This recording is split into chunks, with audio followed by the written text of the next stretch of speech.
everybody. I'm Brad Means, anchor with WJBF in Augusta, Georgia, and we are so happy to welcome you to the Atlanta Press Club Loudermilk-Young debate series from the studios of Georgia Public Broadcasting.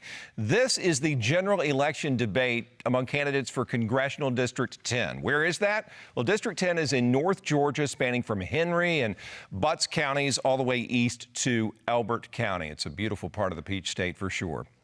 Let's meet the candidates for this debate. They are, in alphabetical order, Mike Collins, a Republican, a businessman. Mr. Collins declined to participate and is represented by an empty podium. Tabitha Johnson Green, a Democrat, is here and is a registered nurse, and we look forward to this for sure. Time now to meet our panelists, beginning with Hope Ford. Hope is a reporter for 11 Alive right here in Atlanta. And Jonathan O'Brien, also out of the state capitol as a reporter for WSB Radio. If you'd like to check out complete rules on today's debate, you can do so on our website for the Atlanta Press Club. It's atlantapressclub.org/debates. To start this program, Ms. Johnson Green is going to be asked one question by each panelist. She will have 60 seconds to answer each question. And Hope Ford, the first question to Tabitha Johnson Green comes from you. All right, thank you, Brad. Ms. Johnson Green, my first question for you. Inflation is a big topic of concern for Georgians with high gas and food prices. What measures do you support that can help people afford the current high cost of living? Yes, inflation is a big issue in Georgia's District 10. One measure that I support to reduce the cost of inflation is by us cutting, just putting more programs in place that can help the general public. I'm glad that Biden forgave the student loan debt up to a certain amount, and that will help with the cost of living and help to make adjustments with inflation. All right, good question, good answer there for sure to kick off this debate. Jonathan O'Brien, your turn to ask a question. Well, thank you, Brad. Ms. Johnson Green, your website shows that you favor making tuition free at public colleges and universities throughout the country. The National Democratic Party platform only calls for making college free for families making less than $125,000 a year. How would you deliver on this campaign promise if you're elected, and how would we pay for it?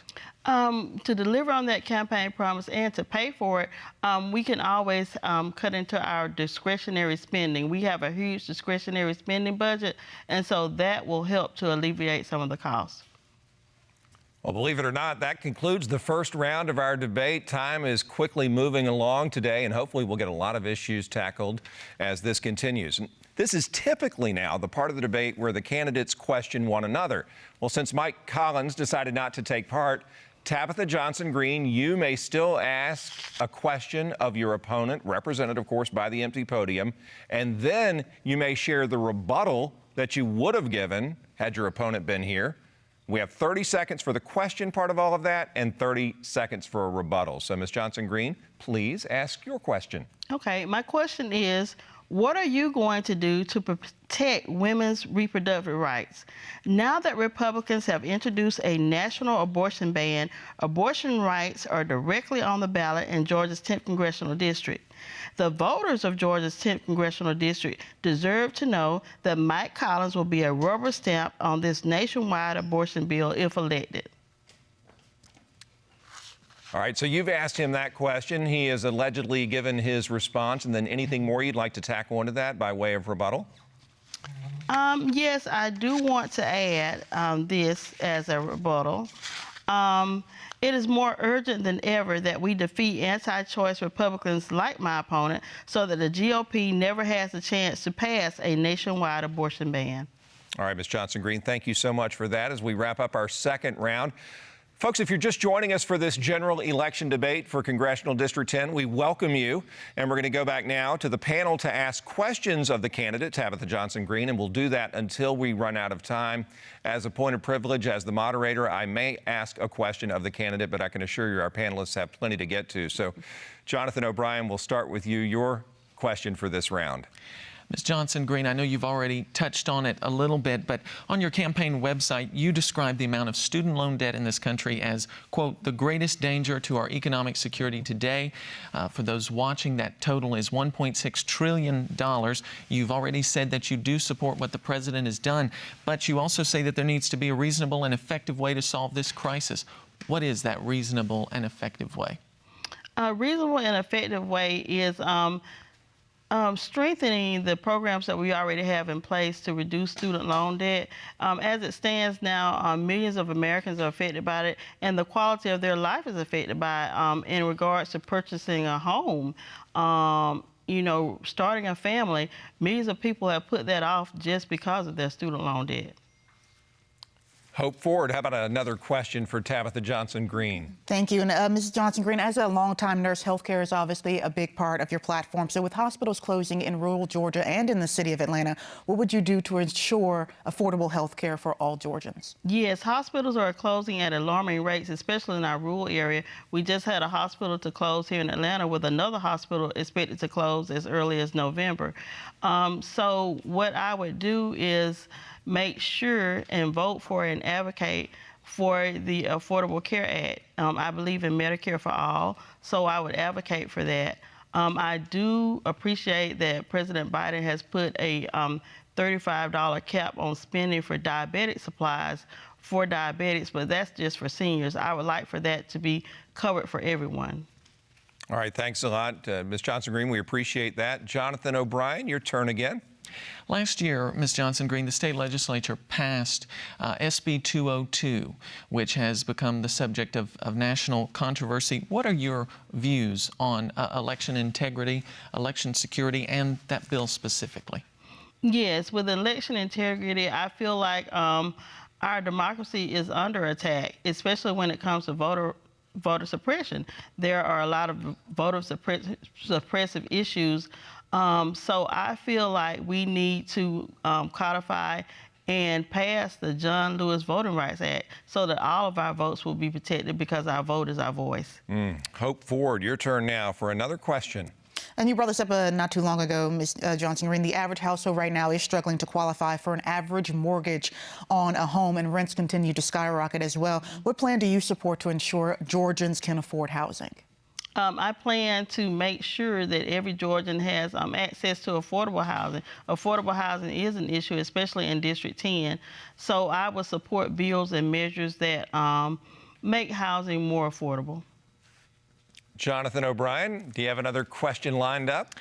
I do, and Ms. Johnson-Green, I actually attended Georgia College, which up until this year was included within the 10th Congressional District, and rural broadband has been an issue which they have struggled with there. I was there and reporting on it when the county announced that, when Baldwin County announced that they were going to be able to connect the entire county to high-speed internet. What are you going to do if you're elected to strengthen the efforts and to support the efforts of these communities to get access to high-speed internet? I think one of the things is there is a city, it's an Atlanta suburb, that provides access to internet services, broadband services for the entire town. We need to take a look at those cities that already have this in place and spread that throughout the state of Georgia, because rural broadband is an important issue. As it stands now, some students go to school online. A lot of people are now working from home online. So rural broadband is an issue that needs to be addressed and strengthened. Well, it sure is. A lot of people in the rural parts of our state just don't have it. And as you mentioned, the students sure do need it. Hope Ford, how about you? Another question? Yes, crime, gun control, and the protection of the Second Amendment has been a big topic for people, especially in these last 24 months. So what's your stance on gun laws in the country, and what would you do to ensure the safety of American citizens? Now, I do believe that everyone has the right to bear arms, but we need to strengthen our gun laws in regards to safety. And also, we need to go back to requiring a permit for people to carry. I think it's a dangerous precedent that has been set forth by Governor Kemp, whereas this permitless carry.